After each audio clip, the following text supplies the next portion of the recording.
Hello বন্ধুরা, আশা করি সবাই খুব ভালো আছো। আজকে তোমাদের সামনে খুব সহজ একটি ফোরহেড কলকা নিয়ে হাজির হলাম।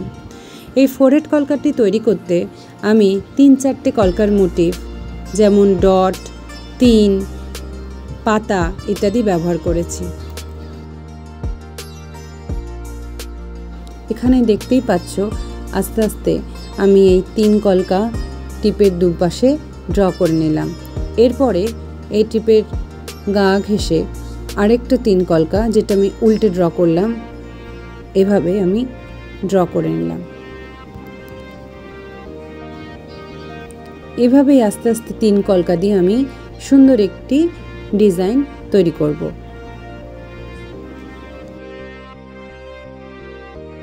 এরপরে 3 কলকাগুলোর ওপরে আমি আস্তে আস্তে পাতা দিয়ে সেটা ভরাট করে একটা ডিজাইন দেব। আমার কালারটা একটু ড্রাই হয়ে গেছিল, একটু অসুবিধা হচ্ছে, যাই হোক আশা করি তোমরা বুঝতে পারছো। এবার আস্তে আস্তে পাতা দিয়ে দিয়ে আমরা কলকাটাতে একটু খুব সুন্দর ডিজাইন দেব।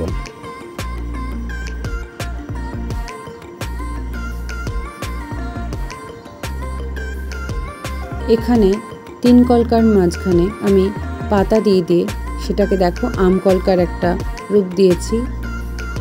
এইভাবে আস্তে আস্তে আমি কলকাটা খুব সহজেই তৈরি করলাম।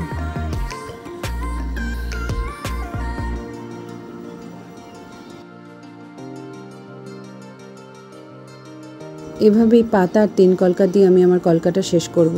তোমাদের যদি আমার ডিজাইন ভালো লেগে থাকে তাহলে প্লিজ লাইক আর শেয়ার করে দিও, and follow me for more such videos. Thank you.